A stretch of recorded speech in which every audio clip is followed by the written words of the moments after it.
nhớ tao chơi nó à, cũng xuống rồi. nhớ tật cửa là Nguyễn Thị đã có trong con tôi này.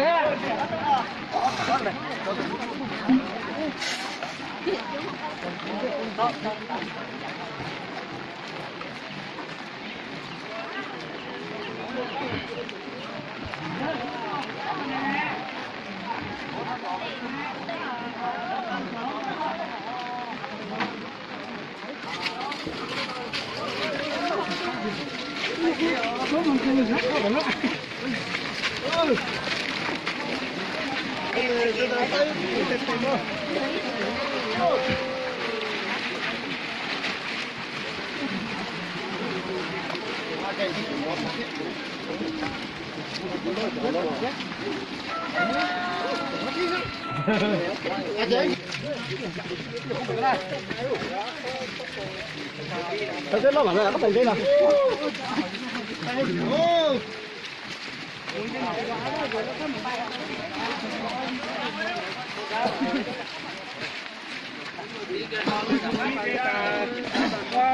Lấy đâu luôn.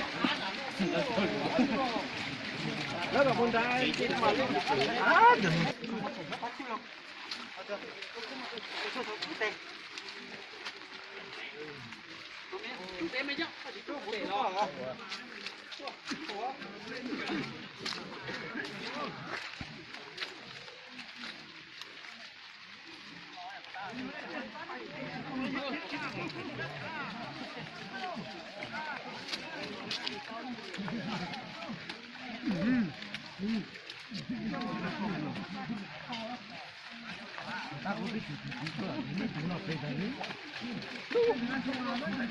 Sao tật tà liu.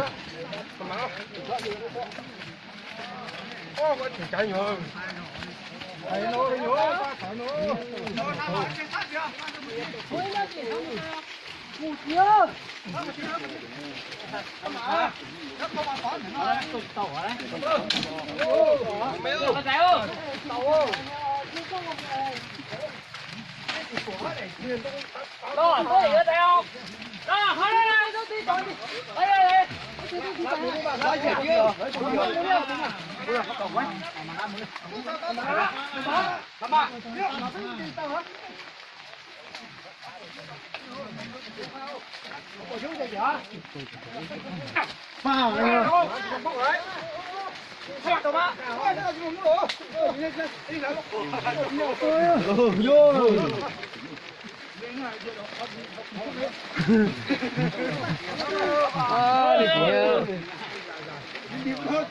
Để mất đi cho cái chỗ chủ non ta cái.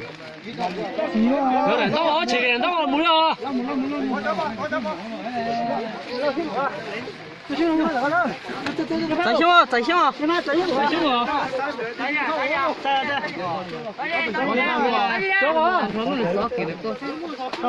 我直接叫口啊，就口来。我到，不要头嘛，还弄多好吧？做个叫，你叫人喺度口。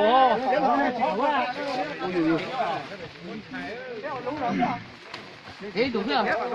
行，đúng ra,被堵车了，天路呢？天路啊，几个火？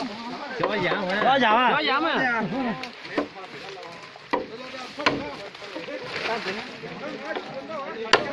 看到了，看到了。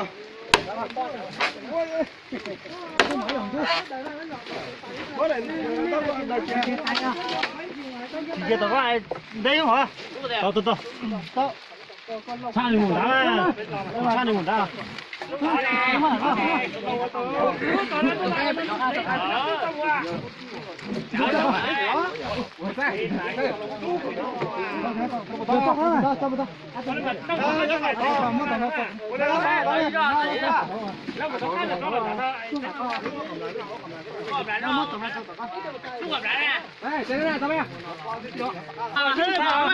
老兄啊，老兄啊，你老兄啊，到底老兄的。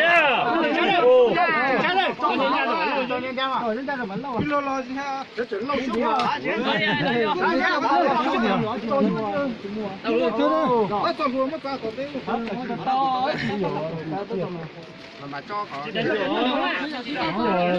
这了，别闹啊！找马的，找什么？找马的医生。找个他，找马的啦！找马的啦！你那里不到啊？那你到。找着。我那还几里八到。人家说做这个。到吧，到是吧？到啊，到我们这儿。大哥，兄弟哦。什么？别动啊！老兄，老兄啊！老兄来了。猪打是老兄。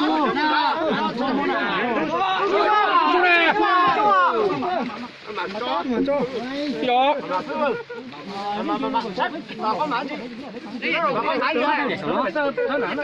找到哪里找一找。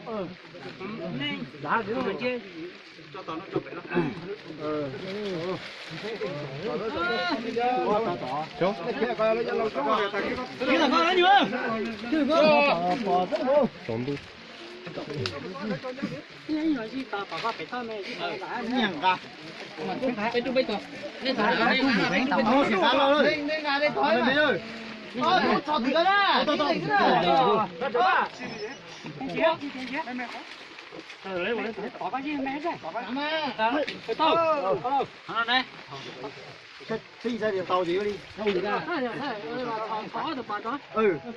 打。也，他们这个。找哪嘛？เขาเหลียว找地了嘛？เขาเหลียว地ตัวนั้นเสียแต่找到好了。大小你们也是吧？这样干，把冰肉嘞，干嘛抓呢？给我抓着。好吧，那。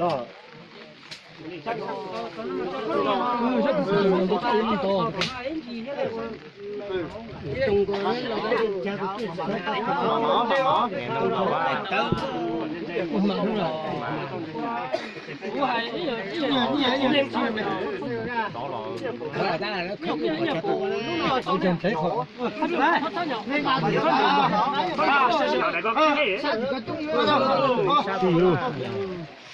我係咪裝修咁樣？嗰個少年嘅地方係青菇佬。你要嚟因為但是想到嘛，那落嘛了。那落转那我讲，我去做去。